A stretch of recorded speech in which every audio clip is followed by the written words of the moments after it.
right, everybody, so excited to share this with you. So today we're going to take a little inside look at the Kentucky Bourbon Trail. My girlfriend and I recently drove down to see Four Roses Distillery and Maker's Mark Distillery and wanted to give you a little glimpse into what that experience was like. So let's get to it. Hey everybody, welcome back to another episode of the Bourbon Hutch, and thanks so much for joining me on this journey through the world of whiskey. So yes, today I want to share a little bit about a really fun experience, which was going to see a bit of the Kentucky Bourbon Trail. So it was about a week ago now that my girlfriend and I went down to Four Roses Distillery and Maker's Mark and took a tour at both of those places. So if you've ever been wondering what it's like to go on a tour on the Kentucky Bourbon Trail or been looking into Four Roses and Maker's Mark as options, hopefully this will give you a little bit of information and insight into what each tour offers. So we started our day at Four Roses Distillery. Now Four Roses is in Lawrenceburg, Kentucky. The actual distillery is there. Now they do have a separate location at Cox Creek, which is where they age their whiskey in barrels and where they bottle their stuff. But the Lawrenceburg location is the actual distillery. It's in a quaint little town just on the outskirts in a beautiful area. And the first thing you notice when you drive into Four Roses is just the beautiful sort of Spanish mission architecture that they've gone with there. Everything's sort of this beige, yellowish color, really cool architecture, and just a beautiful setting overall. So in terms of cost for the tour that we ended up going on, the cost of Four Roses tour was $22 a person, so not bad, and that does include, as you'll see, a tasting at the end, which is a great feature. The tour begins in the brand new Welcome Center, visitor center that they've set up. You put on your headset so that the tour guide can speak to you because it can get a little bit loud in the distillery itself. As they walk you into the distillery, you see a couple of really cool features. First is this stack of barrels, 10 barrels to represent the 10 recipes that go into Four Roses bourbon, which they will circle back to later with the tasting. And then they also have this beautiful fountain that sort of showcases the limestone water. They said that that fountain was actually built right when the distillery was built in the late 1800s, early 1900s. So really cool feature there. One of the great things about Kentucky in terms of creating bourbon, and you'll hear this a lot on the Bourbon Trail, is that Kentucky has naturally filtered water through limestone, which helps get out a lot of the iron and create really great bourbon. So Four Roses does a really great job talking about their history. They show off this cool sign about when they got their whiskey license after Prohibition. They were like the 8th in Kentucky to get that honor. So been around a really long time. The distillery itself was started in 1888 and has had a long legacy of great bourbon since then. Then they take you inside the distillery and show you their process for creating great bourbon. They don't show much of the actual corn or rye or any of the grains, but they do show you where all of that is fermenting. So they have this massive room with a bunch of different vats where their distillate is fermenting in different stages. Most of those vats are made out of cypress wood, and in the center of the room is a massive beer well where all that is sort of being poured in. So we saw what is essentially beer at different stages, both being poured into the cypress vat to ferment, later in the process of actually starting to bubble and ferment. Lots of different smells in this room, everything from very sweet and sort of honeysuckle to like a sour beer kind of smell. So then they actually show you their distillation process. So they take that beer that they've created, which is basically something at like 16% alcohol, and they put it into these large beer stills. The point of these is to separate out the ethanol and basically the alcohol, whisk it up to the top where it comes into a condenser, cools down, and then is run out as a liquid. They showcase how that liquid is sort of a grayish color coming out, not quite pure yet, but then it goes through a second distillation process, and then it comes out as the pure white dog that we all know and love that then goes into barrels and becomes bourbon. I do think it's important to note just that, again, Four Roses has 2 locations. They have the distillery where we were in Lawrenceville, and they have the Cox Creek location, which is like 45 minutes away, where they do their aging in barrels in their rick houses, and they bottle all of their product. Now, as part of the distillery tour, you do not get to see any of the rick houses or the barrel aging, which is a slight downside for Four Roses. A lot of people have the vision of standing in a rick house and seeing the barrels, and just to let you know, you will not get that experience at the Lawrenceburg Distillery But that's okay because they did a great job walking through their history for us and what came next, which was the tasting was really, really great. So the tasting experience at Four Roses is they take you in the nice cozy room with your tour guide and they lay before you their 4 main products. Four Roses yellow label, Four Roses small batch, Four Roses single barrel, and Four Roses small batch select. You get to taste all 4. They provide water and oyster crackers, which is a really nice touch. And our tour guide did a great job walking us through the nose and palate of each individual pour. This was actually a really great experience for me because I haven't tried the small batch select before, so it was really cool to see the full lineup. My girlfriend and I tasted all of them and agreed wholeheartedly that the single barrel and the small batch select were the superior products. Both of those were sort of neck and neck for us, but going back to the small batch and going back to the yellow label one after those two, they just felt a little bit watery and not as robust. So definitely going to get a bottle of small batch select sometime soon. While you're in the tasting room, you'll see on one wall they have a layout of all of their 10 recipes, and they do a good job talking you through each of those and what they represent. Really cool how they mix together those recipes to create the different bourbons that they have. Some are more rye forward, some are more delicate fruit. A lot of people dedicate a lot of time to trying to collect all 10 recipes represented in the single barrel strength offerings that Four Roses does. One day it would be really cool to have that full lineup, but they are hard to find for sure. And in a classic marketing move, the tour funnels you right out into the gift shop at the end, which is beautiful. They've done a great job renovating and creating a whole new space for that. You can buy bottles, lots of other cool products in there. We picked up a couple of really nice bourbon chocolate truffles that tasted delicious. I had just a really great experience in there. And so they did recently move to this larger visitor center. You can see the old one here, which has that Spanish Mission architecture. And then the new one is sort of this massive modern building, very classy inside. They even have the 1888 bar in there now where you can get pours of that barrel strength stuff. You can get pours of their limited edition offerings. Really classy way to end it. And could have seen ourselves spending a few hours there drinking.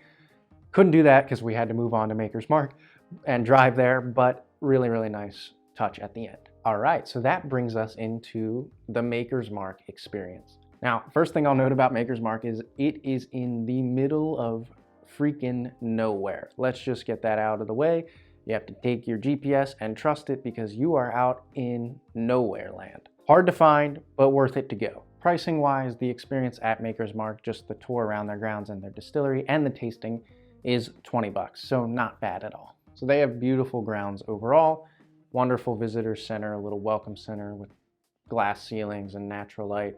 That's where you wait while you're just waiting for your tour to begin. And then the tour begins and they showcase the beauty of the place. So Maker's Mark does a great job walking you through their history. They talk about how these grounds and this man-made creek was actually carved way back in 1805 when an older family took over these grounds and created a distillery. But then Prohibition hit and it shut down, was not in use. And the Samuels family, which owns Maker's Mark, resurrected it and created Maker's Mark on these grounds. They have some cool features that they highlight here, like the fact that they had the earliest drive-through liquor store in America. Really cool little touch. Then, similar to Four Roses, they take you into the actual distillery and show you around. So they show you where their grains are fermenting into that beer that we talked about. This is a smaller room for Maker's Mark. They have shifted over to using a lot of steel vats, which are easier to control, but still really cool to sort of stand there and smell those smells, that sweetness and that sourness. So then they take you through their distillation process, very similar to Four Roses. They have a large beer still that separates out the alcohol and condenses it into the liquid.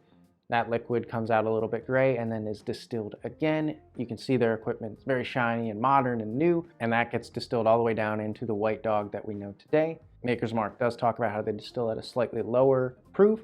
They like those sort of softer, richer flavors to come through in their process, and that's also pairs well with their wheated bourbon, which is everything they do. Everything they do has a wheated mash bill. So then they walk you through a different part of their grounds, which is their little printing press that they have. So a cool feature of Maker's Mark is that they do basically everything they do by hand. So you see here some bottles that they've printed particular labels for, and then you see the really cool sort of ancient looking printing press that they have where they hand print and hand cut out all of their labels. They even give you a little souvenir label to take home with you just to showcase that process. Okay, and then unlike Four Roses, since Maker's Mark does everything in one location, you get to go into their rickhouse and see where their barrels are aging. They talk you through their mash bill there and their traditional process for creating bourbon. Most Maker's Mark stuff ends up right around 6 years old. I believe our tour guide said the youngest stuff they have is 5 years, 9 months, and the oldest stuff can be older than 7 years. But they're basically aging to taste, is how he explained it. They're aging to a particular profile that they have nailed down for their base product. And it was really cool to stand there and be in that sort of musty, woody area where all that whiskey is aging. Just a really cool process to be a part of. And then there's a little added feature for Maker's Mark, which is they show you their 46, Maker's 46 aging process and what they do with a lot of their barrel staves to create different variations from that base Maker's Mark whiskey that we all know. So they take you into what might be the coolest feature of the entire tour, which is the limestone cellar. In here you see barrels lined up on the floor and on racks on the side. On the side is 46 aging in this cool room that's always kept around 50 degrees.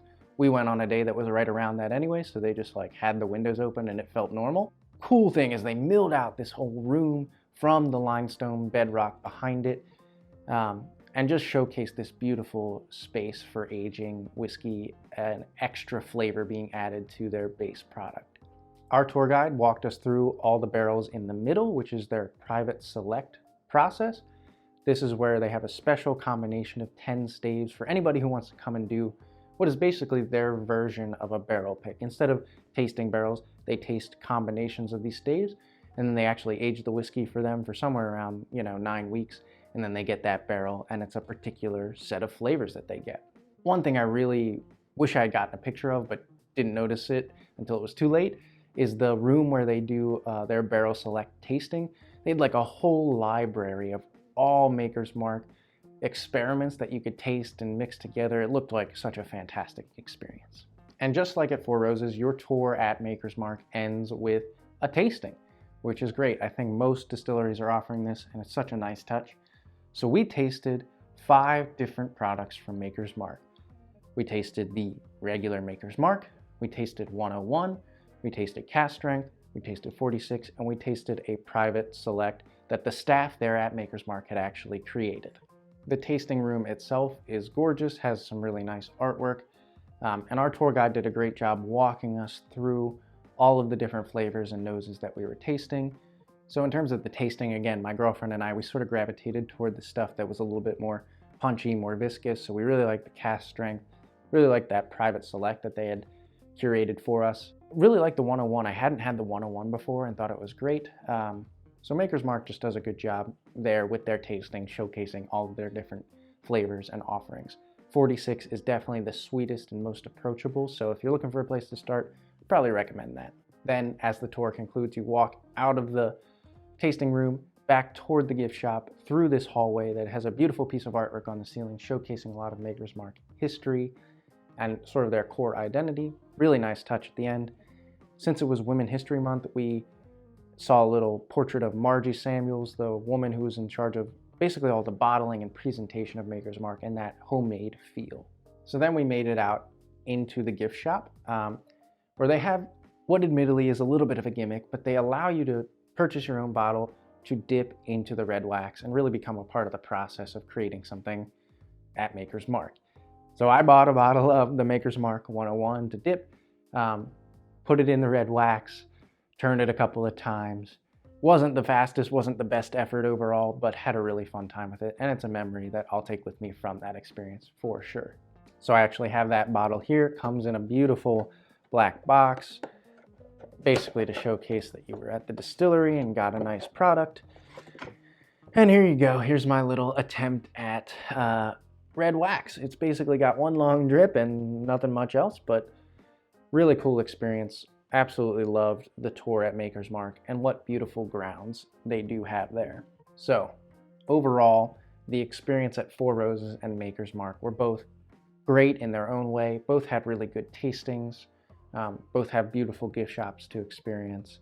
I would highly recommend checking out either of these stops on the Bourbon Trail, and for $22 and $20 each, not much out of your pocket to have a great experience and taste some really great whiskey. Let me know if you guys have ever been on the Bourbon Trail or hit up one of these two spots. Let me know if you're looking forward to trying to go to the Bourbon Trail or have the dream of doing that. Are you thinking about checking out one of these spots? Put it down in the comments below. If you're liking the videos coming out of the channel, hit that like button, hit that subscribe button. Really helps me know what specific content to keep creating for you guys. Until I see you guys again for another video, all I can say is keep drinking good whiskey, maybe go visit a great distillery, and cheers.